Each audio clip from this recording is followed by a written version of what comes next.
Hey everybody, this is Chris with C&M Aquatics. Today we are going to do some cutting with this new coral saw I got. It's the Gryphon CR40 XL model. I did an unboxing and assembly video the other day. Now we're going to actually cut some coral here and see how it works. We got some zoanthids to cut and some blastos. Here's a rainbow blasto.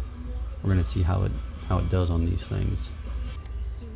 This is the first time I've ever used a saw before. I've always done it with hand tools, so I was pretty excited to try it out. Read a lot of good reviews on this saw online, watched a lot of videos before I ordered it, and the first cut here, I was pretty surprised at how effortless it cut through. So these blastos are LPS, so they got a stony skeleton on the bottom. We're cutting through here, separating the glue. I'm going to separate it from the plug first and reuse the plug. And actually cutting the coral here, I was also surprised at how I could fit the band in between the heads and cut in between the heads. With the bone cutters, I ended up doing a lot more tissue damage. But this saw is so accurate, you can move it around the heads. The example here on this zoanthid, you can watch the saw, you can just maneuver around each head. It's awesome.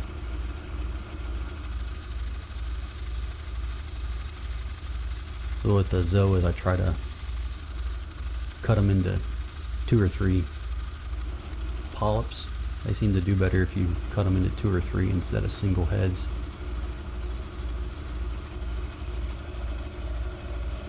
Usually with the zoanthid colonies, I'm using a razor blade and trying to scrape them off, and bone cutters, and trying to snap them, and the rocks breaking in different places where I don't want it to break. But this saw, I was able to get a clean cut every time. I was super happy with how it worked. You can see the saws, it's dripping salt water onto the frag as you cut it.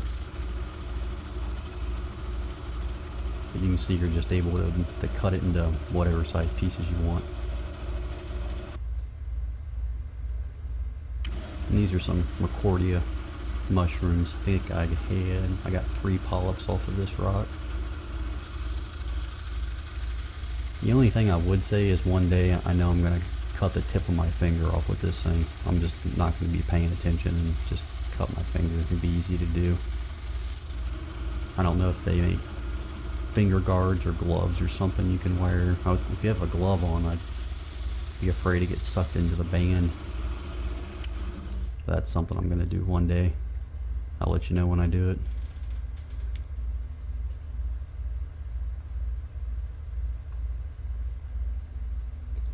The cleanup on this saw wasn't as bad as I thought it was going to be either.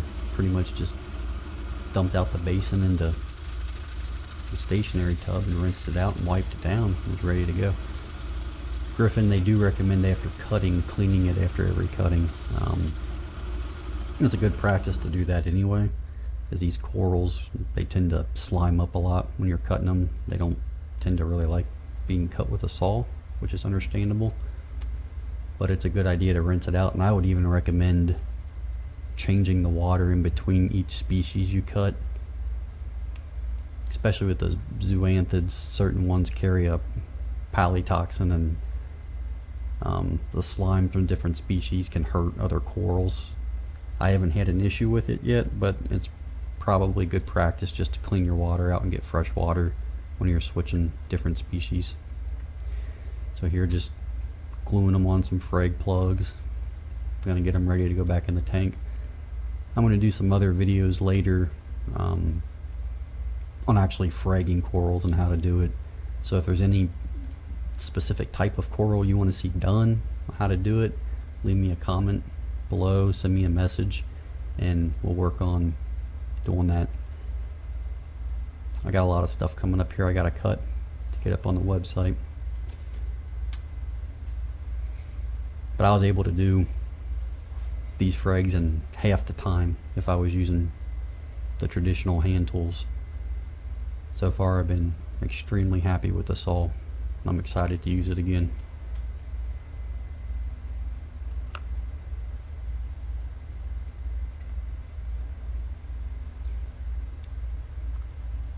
And I do have some Coral RX in that water. After cutting them, I like to dip them in the Coral RX for 10 to 15 minutes. I've had good luck with it. I'll do another video on Coral RX and how to use it. But I've had a lot of luck with it. My survival percentage on the frags seems to do better when I'm using it versus not using it.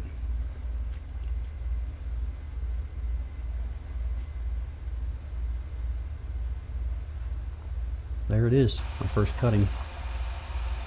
So we're gonna place these guys back in the tank, and I'll end up letting them sit for at least 2 weeks and keep an eye on them before I put them on the website. I won't ever list anything right away. Make sure they're healthy, and as long as they show signs of regrowth, recolonization, it'll be good to go up. So if you're interested in buying some coral, we're going to have some new stuff up there soon. Keep checking the website. If you have any questions, send me a message. Let me know. Chris Cruz at cmaquaticsky.com. Well, thanks for watching.